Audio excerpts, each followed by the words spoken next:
Welcome back to Parent-to-Parent Discussion, Parenting Spiritually. Today we're going to cover Bloom's taxonomy, which is how individuals, how children, how people learn, the stages as taught.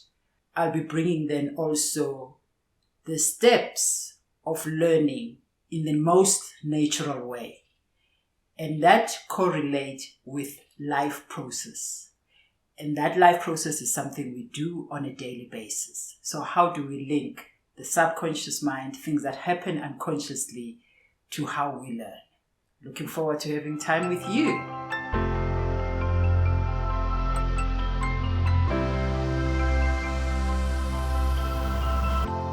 Dear parents, I am so excited about today's episode. You're going to recognize how much you know.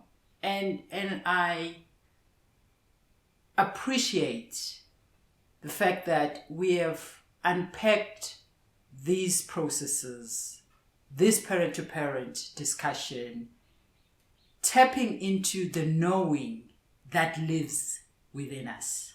In the last episode, we started talking about the three phases of the mind, the three phases of the soul, the three phases of consciousness. The conscious mind, which is this which we use for the physical. We talk to our children at this level.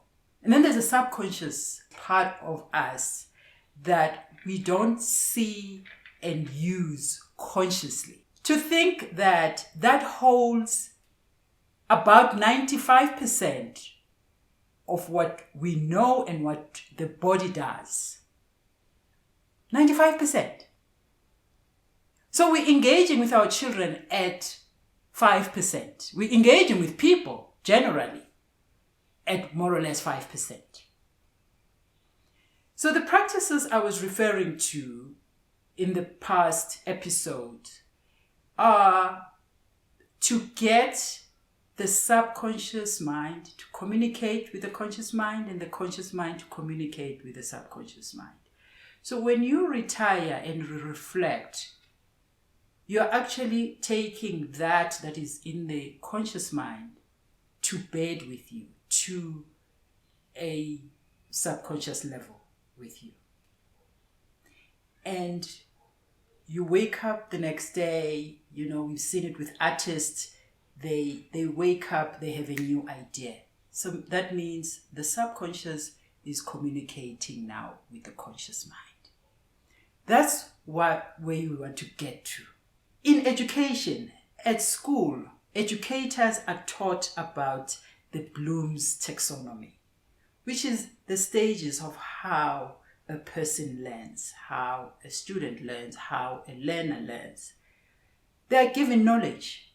That knowledge is unpacked or processed to a stage of comprehension, understanding. Then the child understands what they're supposed to do with this knowledge. They apply it. That's a stage of application. And the teachers are observing all of that. How does the child apply this? And then there's a stage of analysis. The child is analyzing what they have learned. Then they synthesize this information. They bring it together. And then comes evaluation. Whether it's classwork or it's a test or it's an exam later on. When I was learning to be a teacher, I thought, I don't know what that really means. How do I really see that? How do I see that practically? Until I was exposed to another learning process.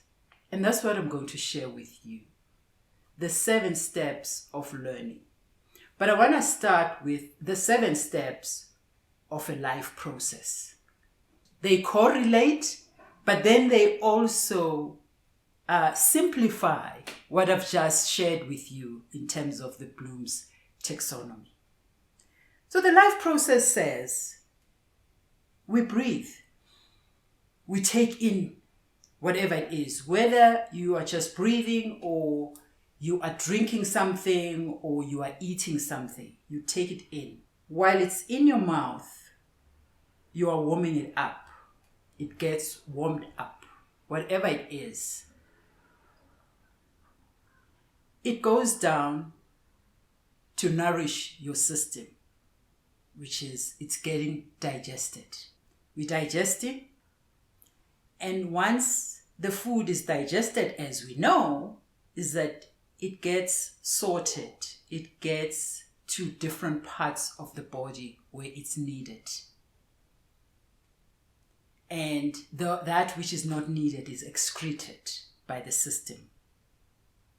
Whatever is left inside is maintaining the body, is feeding your bones, your muscles, and so on. Growth happens. And the end result is reproducing. We grow up, we reproduce, we make other human beings. That's a life process. How does that correlate with the learning process? I love this. I was grateful to have come to know this, and my thinking was, this will help parents. If we can know and simplify things like this, we could support our children differently. We could see even that where the support is going. So in terms of the process of learning, we are given the information, or we perceive the information, right? We come to see it for the first time. We relate to it. It's a mathematical problem. Oh, it's similar to such and such. Oh, it reminds me of such and such. Oh, you're learning a new language. You can even relate in that way. Oh, French is almost like Italian. No, it's almost like Spanish. Oh, that is the process of relating. I'm seeing this information for the first time. I relate it, and this is happening unconsciously. You then assimilate it. We then digest it. We have all said that before, like when you get new information and you say, I'm still digesting this information. That's the learning processes. You've taken in, you have perceived, you have related, now you're assimilating it or digesting it. You individualize the information. You are sorting the information. Then, once you have this new information, in a classroom, you practice, you use it a little bit more, which is similar to maintaining. The next stage is that you have new knowledge, you've grown onto something. And the final result is that you have something new, you've created something new. Now, when we see these stages, these processes of learning, how would you apply it to your child? You look at your child and you see that they're having a struggle with, it's a language they are learning. Recently, somebody needed support on Afrikaans homework, on a subject, the language Afrikaans. And none of the parents had done Afrikaans, and none of the neighborhoods and the neighbors that are with this particular young person. And I happened to be visiting, and I knew that she was doing this, having this challenge. I looked at what bits can this child take right now in terms of learning this language, which is new to her. What are the bits that she can take today, which is taking in, perceiving that which is enough, so that your child doesn't bite too much. We don't force feed the child the information. We want to get to the other side. if we were to take these steps as you would take when you're eating something, when you're taking in something, you take it bit by bit. What are the things that she could relate to?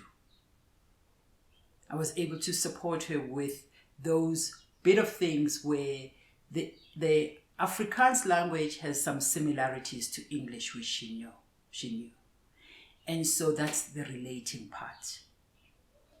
And that was enough for her to just digest and sleep over it. And the next stage would be the individualizing, taking ownership of this information. It's sinking in. It's practice is the next stage. So she was able to then practice. She had an oral presentation that she was about to do in the next day or two. And the growth faculty, she came home feeling like she knows a little bit more about this particular language of Afrikaans and feeling a little bit confident. Now, we have created something new. These things happen subconsciously. We don't see the assimilation happening. We don't see the relating, not unless the child speaks to you. We don't see the internalizing, the individuation of the information.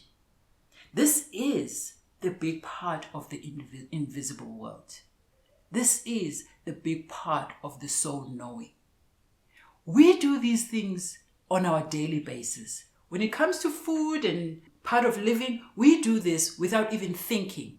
The system operates automatically. And that's the power of the subconscious mind. Why is it 95%? It's because it does so many things that we wouldn't even be able to do with our conscious mind. If we were to think about breathing, how many of us would still be alive? If it was in our hands. So there are so many things that are not in our hands, but can support a child. When we bring it to consciousness, we're inviting the subconscious mind to support the conscious mind. The next process that we're going to step into is the superconscious mind. The superconscious mind, I would like to link it with the spirit to spirit way of being. We've come to understand the soul somewhat. It's a realm that we don't really know. Even science is still looking at what is that? What is that part of ourselves? And so stepping into the spirit realm, it's totally another level. And with your discussions, your comments, we would learn together. We would journey on this together. I look forward to our next time. Thank you for watching. Please check the description box below for more information on the program and how to get hold of us. Don't forget to like, comment, and subscribe to get updates on our future uploads.